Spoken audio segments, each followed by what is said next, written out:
നമസ്കാരം. ഇപ്പോൾ നാഥനില്ലാ കളരി പോലെയാണ് CPIM എന്ന രാഷ്ട്രീയ പാർട്ടി. അവരെ കഴിഞ്ഞ 28 വർഷം നയിച്ചിരുന്നത് പിണറായി വിജയനായിരുന്നു. 18 വർഷം പാർട്ടി സെക്രട്ടറിയായും 10 വർഷം മുഖ്യമന്ത്രിയായും CPIM എന്ന രാഷ്ട്രീയ പാർട്ടിയെ അടക്കി ഭരിച്ച് ആ പാർട്ടിയെ ഔന്നത്യങ്ങളിലേക്ക് എത്തിച്ച പിണറായി അടപടലം പരാജയപ്പെട്ടിട്ടും പിന്മാറാതെ പാർട്ടിയുടെ നേതൃത്വത്തിൽ കടിച്ചു തൂങ്ങിക്കിടക്കുന്നു എന്നതാണ് CPM നേരിടുന്ന പ്രതിസന്ധി. തൻ്റെ ശിഷ്ടകാലം അധികാരത്തിൽ തന്നെ തുടരണം, തനിക്കെതിരെയുള്ള കേസുകളും മറ്റും ഒതുക്കാൻ തനിക്ക് അധികാര കസേരയുടെ ഏതെങ്കിലും ഒരറ്റം വേണം എന്ന് പിണറായി വിജയൻ വാശിയോടെ തീരുമാനിച്ചപ്പോൾ പെട്ടുപോയത് CPIM എന്ന രാഷ്ട്രീയ പാർട്ടിയാണ്. പിണറായി വിജയൻ പൊക്കിക്കൊണ്ടുവന്ന് സംസ്ഥാന കമ്മിറ്റിയിലും സംസ്ഥാന സെക്രട്ടേറിയറ്റിലും എന്തിനേറെ പോളിറ്റ് ബ്യൂറോയിലും എത്തിച്ചവർ മാത്രം പാർട്ടി നേതൃത്വവുമായി തുടരുമ്പോൾ അവർക്ക് പിണറായിയോട് വീട്ടിൽ പോയി ഇരിക്കൂ എന്ന് പറയാൻ ധൈര്യമില്ല.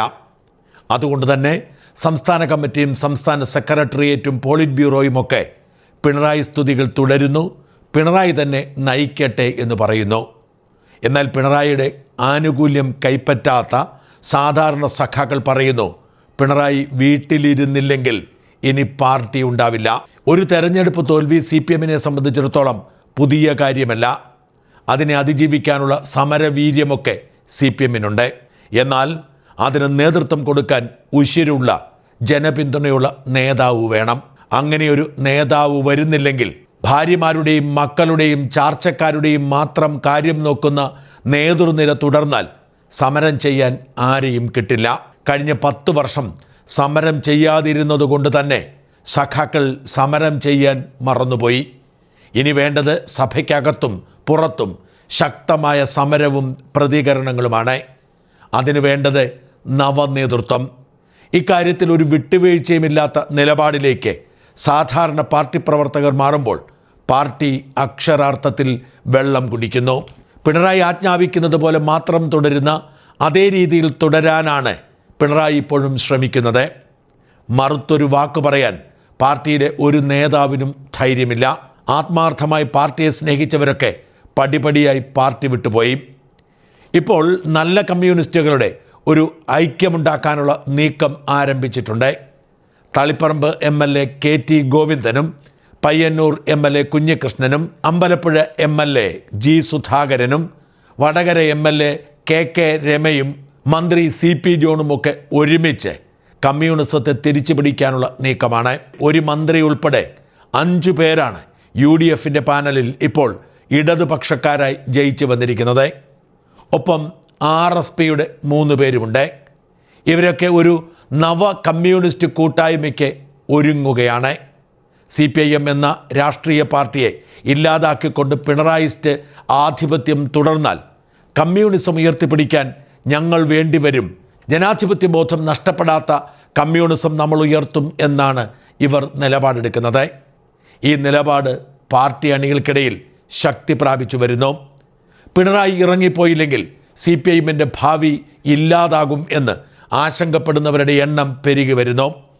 താഴത്തെ തട്ടിലെ ബ്രാഞ്ച് കമ്മിറ്റി മുതൽ ജില്ലാ കമ്മിറ്റി വരെ പടർന്നു കിടക്കുന്ന ആയിരക്കണക്കിന് കമ്മിറ്റികൾക്ക് കീഴിൽ പ്രവർത്തിക്കുന്ന സാധാരണ പ്രവർത്തകർ ഏകമനസ്സോടെ പറയുന്നു, പിണറായി വീട്ടിലിരിക്കണം. അതിൻ്റെ സൂചനയായിരുന്നു ജില്ലാ കമ്മിറ്റികളിൽ നടന്നതിൻ്റെ റിപ്പോർട്ടുകൾ കഴിഞ്ഞ ദിവസങ്ങളിൽ പുറത്തു വന്നത്.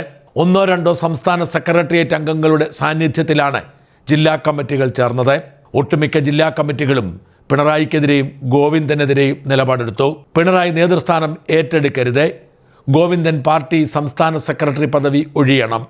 ഈ ആവശ്യമായിരുന്നു എല്ലാ ജില്ലാ കമ്മിറ്റികളിലും ഉയർന്നത്. പരാജയ കാരണം പിണറായി നേതൃത്വം കൊടുക്കുന്ന CPM നേതൃത്വത്തിൻ്റെതാണ് എന്ന് സഖാക്കൾ തറപ്പിച്ചു പറഞ്ഞു. വിമർശനം ഒരു പരിധി കഴിഞ്ഞതോടെ ആശങ്കപ്പെട്ടു പോയ CPM നേതൃത്വം വിമർശനത്തെ പതിയെ നിയന്ത്രിക്കാൻ ശ്രമിച്ചു. പാർട്ടി നേതൃത്വത്തിനെതിരെ ജില്ലാ കമ്മിറ്റികളിൽ ശബ്ദമുയരാൻ പാടില്ല എന്ന് പാർട്ടി സെക്രട്ടേറിയറ്റ് അംഗങ്ങൾ തുറന്നു പറഞ്ഞു. പലയിടങ്ങളിലും അതിനെ ഖണ്ഡിച്ചുകൊണ്ടുള്ള വാദമുഖങ്ങൾ ഉയർന്നെങ്കിലും ഇത് പടരാതെ സൂക്ഷിക്കാൻ പാർട്ടി നേതൃത്വത്തിന് കഴിഞ്ഞു. എന്നാൽ ഇപ്പോഴാണ് യഥാർത്ഥ പ്രതിസന്ധി CPM എന്ന പാർട്ടി നേരിടുന്നത്. ജില്ലാ കമ്മിറ്റിക്ക് താഴെയുള്ള കമ്മിറ്റികളിലേക്ക് ചർച്ച നീളുകയാണ്. ഏരിയ കമ്മിറ്റിയും ലോക്കൽ കമ്മിറ്റിയും ബ്രാഞ്ച് കമ്മിറ്റിയുമാണ് ജില്ലാ കമ്മിറ്റിക്ക് താഴെയുള്ള പ്രധാനപ്പെട്ട 3 കമ്മിറ്റികൾ. ജില്ലാ കമ്മിറ്റി ചർച്ച പൂർത്തിയായി ഏരിയ കമ്മിറ്റിയിൽ എത്തിയതോടെ വിമർശനം അതിരുവിടുന്നു എന്ന പ്രതീതി രൂപപ്പെടുന്നു. ഏരിയ കമ്മിറ്റിയിലെ സഖാക്കൾ നിശിതമായി തന്നെ ജില്ലാ നേതൃത്വത്തെയും സംസ്ഥാന നേതൃത്വത്തെയും കുറ്റപ്പെടുത്തുന്നു. ഇങ്ങനെ മുമ്പോട്ട് പോയാൽ പാർട്ടി ഇല്ലാതാവുമെന്നും അതുകൊണ്ട് തന്നെ അടിയന്തരമായി പാർട്ടിയിൽ നേതൃമാറ്റം വേണമെന്നുമാണ് ആവശ്യമുയരുന്നത്. കഴിഞ്ഞ 28 വർഷവും പാർട്ടിയെ നിയന്ത്രിച്ചത് പിണറായി ആയിരുന്നു. പിണറായി പറയുന്നത് അതേപടി കേൾക്കുന്ന നേതാക്കളെയാണ് സംസ്ഥാന കമ്മിറ്റിയിലേക്കും സെക്രട്ടേറിയറ്റിലേക്കും പോളിറ്റ് ബ്യൂറോയിലേക്കും ഒക്കെ തെരഞ്ഞെടുത്തത്. ജില്ലാ കമ്മിറ്റി പ്രതിനിധികൾക്ക് സ്വതന്ത്രമായി ആളെ തെരഞ്ഞെടുക്കാൻ പോലും അവകാശമുണ്ടായിരുന്നില്ല. അത്ര ശക്തനായ പിണറായി ഇപ്പോൾ ദുർബലനായിരിക്കുമ്പോൾ പാർട്ടി ദുർബലമാവാതിരിക്കണമെങ്കിൽ ഇനിയെങ്കിലും പാർട്ടി അംഗങ്ങളുടെ വികാരം പ്രതിഫലിപ്പിക്കണം എന്ന നിലപാടിലേക്ക് ഏരിയ കമ്മിറ്റികൾ മാറുന്നു. കഴിഞ്ഞ ദിവസം കോട്ടയം ജില്ലയിലെ തലയോലപ്പറമ്പ് ഏരിയ കമ്മിറ്റിയിൽ നടന്ന ചർച്ച അതിൻ്റെ സൂചനയാണ്. കോട്ടയം ജില്ലയിലെ ഏറ്റവും പ്രധാനപ്പെട്ട നേതാവായ VN വാസവനെതിരെ ശക്തമായ പ്രതികരണമുണ്ടായി. VN വാസവൻ പാർട്ടി പ്രവർത്തകരെയും പാവങ്ങളെയും മറന്നു. സമ്പന്നരെയും സമുദായ നേതാക്കളെയും ബാർ മുതലാളിമാരെയും മാത്രം പ്രീതിപ്പെടുത്തി അവരുടെ കാര്യങ്ങൾ സാധിച്ചു കൊടുത്ത് കള്ളച്ചിരി ചിരിച്ച് പാർട്ടിയെ ഒറ്റുകൊടുത്തു എന്നാണ് ആക്ഷേപമുയർന്നത്. പാവപ്പെട്ടവരിൽ നിന്നും പാർട്ടി അകന്നതിൻ്റെ ഉദാഹരണമാണ് തോറ്റുപോയ VN വാസവൻ എന്നവർ തറപ്പിച്ച് പറയുന്നു. പാർട്ടിയെ പ്രതിരോധിക്കാതെ സ്വന്തം നിലയ്ക്ക് വേണ്ടി മാത്രം നിലപാടെടുത്ത VN വാസവന്മാരാണ് പാർട്ടിയെ ഈ ഗതികേടിലെത്തിച്ചത് എന്നായിരുന്നു പ്രധാന ആരോപണം. ഇനി പാർട്ടി നന്നാവണമെങ്കിൽ പിണറായി വിജയൻ പ്രതിപക്ഷ നേതൃസ്ഥാനം മാത്രം പോരാ, MLA സ്ഥാനവും രാജിവയ്ക്കണം എന്നാണ് തലയോലപ്പറമ്പ് ഏരിയ കമ്മിറ്റിയുടെ പൊതുവികാരം.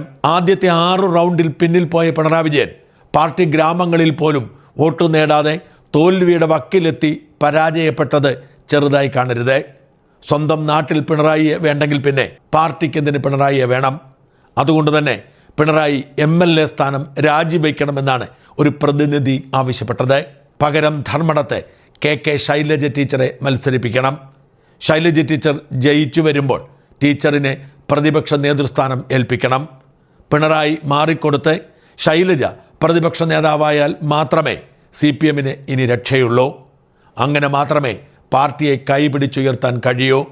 മാത്രമല്ല പാർട്ടി സെക്രട്ടറി ഗോവിന്ദൻ മാസ്റ്ററും സംസ്ഥാന സെക്രട്ടേറിയറ്റും അഴിച്ചുപണിയണം. സംസ്ഥാന സെക്രട്ടേറിയറ്റിൽ പിണറായിക്ക് വേണ്ടി സ്തുതി പാടുന്നവരെ കുത്തി നിറച്ചിരിക്കുന്നു. അവരെ മാറ്റി പുതിയ സെക്രട്ടേറിയറ്റിന് രൂപം കൊടുക്കണം. പിണറായിയോടൊപ്പം നിന്നതുകൊണ്ട് മാത്രം തോറ്റുപോയ 2ാം നിര നേതാക്കളായ P രാജീവും MB രാജേഷും ഇക്കുറി മത്സരിക്കാതെ മാറി നിന്ന് മാനം കാത്ത M സ്വരാജും കഷ്ടി ജയിച്ചുപോയ KN ബാലഗോപാലുമൊക്കെ ഇനി പാർട്ടിയെ നയിക്കട്ടെ. അവരുടെയൊക്കെ നേതാവായി സകല മനുഷ്യരുടെയും വികാരം പ്രതിഫലിപ്പിക്കുന്ന രീതിയിൽ ശൈലജ ടീച്ചർ മുമ്പോട്ട് വരട്ടെ എന്നാണ് വാദം. ശൈലജ ടീച്ചർ ധർമ്മടത്ത് നിന്ന് പിണറായി ധർമ്മടത്ത് രാജിവെക്കുകയും ശൈലജ ടീച്ചർ മത്സരിച്ച് പ്രതിപക്ഷ നേതാവുകയും ചെയ്താൽ വരാൻ പോകുന്ന 4-4.5 വർഷം അതിശക്തമായ പ്രതിപക്ഷമാവാൻ കഴിയും. തൊട്ടു താഴെ M സ്വരാജിനെ പോലൊരാൾ പാർട്ടി സെക്രട്ടറി ആയാൽ പാർട്ടിക്കും ജീവൻ കൊടുക്കാൻ കഴിയും. നഷ്ടപ്പെട്ടിരിക്കുന്ന ആത്മവിശ്വാസം പാർട്ടി പ്രവർത്തകർക്ക് തിരിച്ചു കിട്ടണമെങ്കിൽ ഇത്തരമൊരു മാറ്റം ഉണ്ടായേ മതിയാവൂ എന്നാണ് തലയോലപ്പറമ്പ് ഏരിയ കമ്മിറ്റി പറഞ്ഞത്. ഇതേ വികാരം തന്നെ പാർട്ടിയുടെ താഴത്തെ തട്ടിലേക്ക് പ്രചരിക്കുന്നു എന്നാണ് റിപ്പോർട്ട്. സാധാരണ പാർട്ടി പ്രവർത്തകർ ആഗ്രഹിക്കുന്നത് ഇത്തരമൊരു മാറ്റമാണ്. ആ മാറ്റം സംഭവിക്കുന്നത് വരെ അവർ ശബ്ദമുയർത്തും. അതിനവർ തയ്യാറാവുന്നില്ലെങ്കിൽ പിണറായിയുടെ പ്രതിപക്ഷ നേതൃസ്ഥാനത്തെ സമരങ്ങളോടും സഹകരിക്കില്ല. പിണറായി തുടർന്നാൽ അവശേഷിക്കുന്ന 35 സീറ്റുകൾ കൂടി ഇല്ലാതാകുന്ന അവസ്ഥ സംജാതമാകും. അതൊഴിവാക്കാൻ ശൈലജ ടീച്ചറിനെ തിരിച്ചു വിളിക്കൂ, പാർട്ടിയെ രക്ഷിക്കൂ എന്ന മുദ്രാവാക്യം പടിപടിയായി താഴത്തെ തട്ടിൽ ഉയർന്നു തുടങ്ങി. ഒരുപക്ഷെ തലയോലപ്പറമ്പ് ഏരിയ കമ്മിറ്റിയിലെ ശബ്ദം മറ്റേരിയ കമ്മിറ്റികളിലേക്കും പടരുകയും ലോക്കൽ ബ്രാഞ്ച് കമ്മിറ്റികളിൽ അതിശക്തമായി വികാരം രൂപപ്പെടുകയും ചെയ്താൽ പാർട്ടിക്ക് മുമ്പോട്ട് പോവാൻ പിണറായിയെ രാജിവയ്പ്പിക്കേണ്ടി വരും.